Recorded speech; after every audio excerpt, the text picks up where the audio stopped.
What do you see going forward for coaching with e-bikes and riding with e-bikes? I mean, I love e-bikes. I think they're awesome.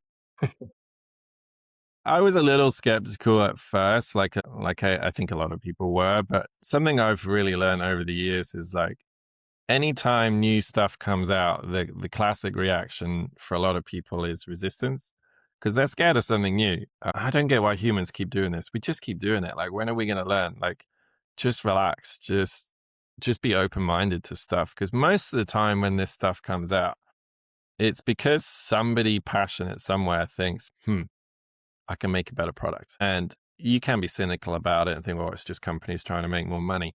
But in the mountain bike industry, yeah, there's some big companies that make a ton of money. But generally speaking, and I would sort of come paste this to a lot of other industries as well. It's like a lot of it starts with just passionate people going, I wonder how I can make this better. And, 29ers were a good example. The first 29er I rode was horrible. The geometry sucked. The tires sucked. But you couldn't help but notice how much smoother it was than the tires rolling over roots. And especially for me, being like 6'2", the size thing, the clearance thing was never an issue for me. So for me, I was like 6'2", man, if they can figure out better tires and figure out the geometry, like these things are going to be sick. And sure enough, a few years later, like I've had a 29er trail bike now forever, and I'll never go to a smaller wheel. It's the same thing with suspension. I remember when disc brakes came out, people were like, you don't need disc brakes. That's too much power. Because we Yeah. went from calipers to V-brakes, and V-brakes was such a big upgrade to the rubbish we had before. People, you don't need disc brakes. I mean, imagine saying that now. That's crazy. And I think e-bikes are just falling into the same trap. People are resistant to them, but most people that are resistant to them haven't ridden them enough or haven't ridden them at all, Yeah. and haven't looked at the full industry and the zooming out and the full scope of what they can do. And most products are designed to make the experience better, whether you're a new person to the sport or an existing person to the sport. If you're a new person to the sport, e-bikes make it more accessible, they make it more comfortable. It's going to lower barriers to trying the sport out. How is that a bad thing? More riders, more trail funding, stronger economical situations in the industry or for brands, small or big, like it's all positive, right? Yeah. And then for existing riders, and specifically for coaches, game changer. Like for us as coaches, if we're riding a lot, we're coaching 4 or 5 days a week, and e-bikes a Right. no-brainer because you're safer, you're not burning out as much, you have more energy to maybe go for a personal ride after a day of coaching. A massive tool.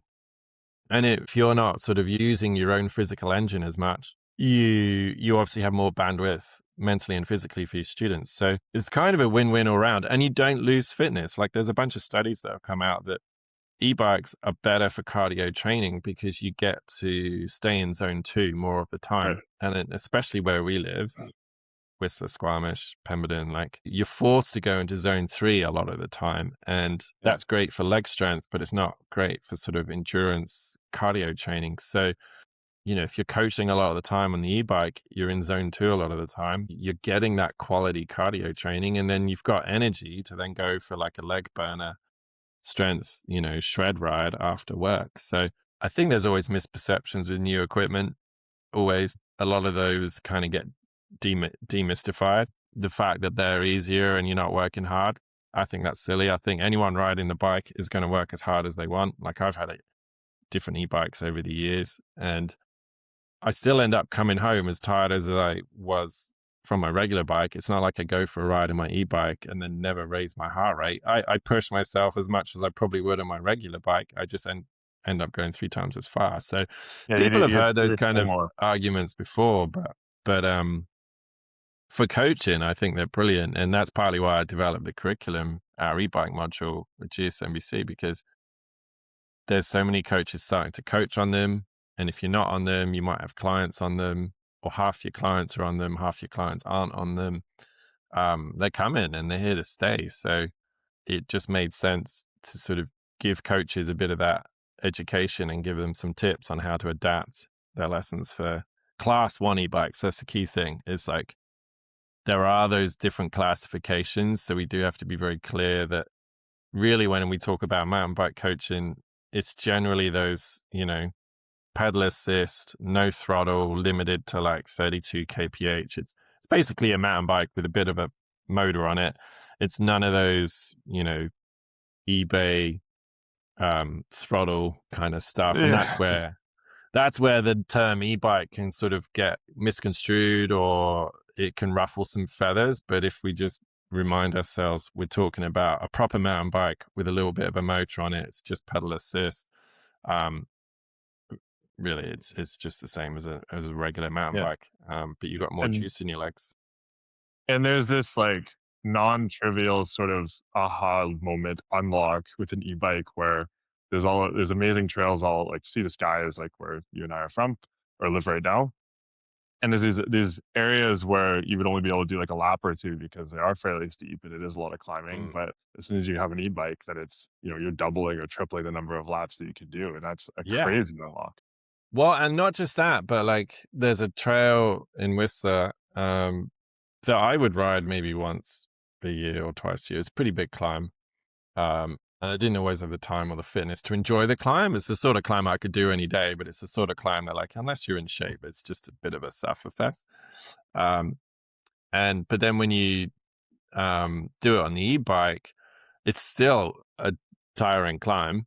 Yeah, Um, you're still getting a workout, but the downhill is just so much more fun because I've got more energy and I'm less yeah, spent, and my back isn't as stiff. My whatever it is, I'm pumping. And I'm getting way more enjoyment out of the downhills, and that's something I didn't really think about before I had an e-bike, was how it would impact the whole ride and not just sort of the quote unquote the climby bits. yeah, Um, and it's the same for clients. Like what I'm finding now too is clients that are on e-bikes, they are transitioning to more of a skill-based approach to, how do I improve my riding? Like the e-bike's helping me manage my knee injury, or it's helping me manage my fitness.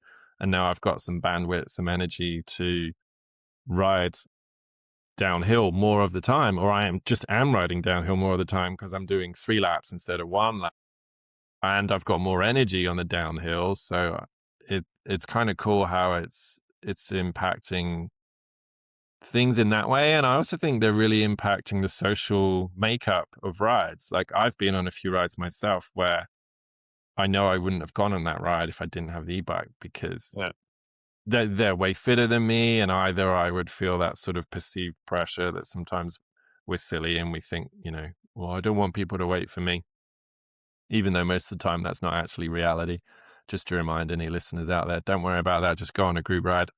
But yeah, that still happens to me sometimes. And I don't want to hold people back, or I don't want to try and keep up and just be completely buggered too, because then yeah, I'm not enjoying the ride, right? And that's probably for me the more likely thing, is I would try and keep up and then I'm not having fun. And I've been on a bunch of rides where I've had the e-bike, and it's been an equalizer in the fitness levels, and then it's just really opened up more of those kind of social connections, social opportunities. Because I'm not saying no to rides, I'm saying yes, because um, I've got an e-bike, but I haven't really had one for the last couple of years. My wife's had one. I've barely ridden it. So yeah.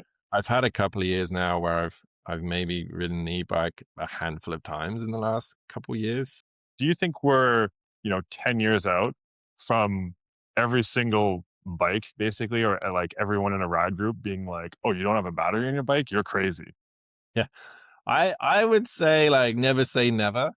Because I've been wrong before, and that's kind of my point before, is like trying to be more open-minded about innovation, because I think the barrier is the cost and the weight. If they can keep making them cheaper and a little bit lighter so that the bike is easier for more people to handle. Um, and the weight has pros and cons. There's some things that it helps with. It helps in certain areas for braking. It helps with stability over choppy terrain.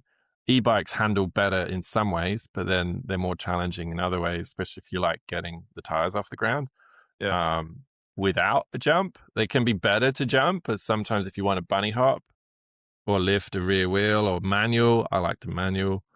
Um, there's pros and cons to it, right? So I feel like if you can make them cheaper and you keep making them lighter, I don't know why we wouldn't have 90% of people on e-bikes because it's just a better bike. Like if you Yeah, have your bike now that has some free power and is pretty much the same weight and a similar cost, why wouldn't you? that would be You know, so cool. Like I do you would, know I what I would, mean? And I think that's where we're going to try and get to is like lower costs, lighter e-bike, free. And in a way, it's like, well, now I'm just getting free power in my regular mountain bike.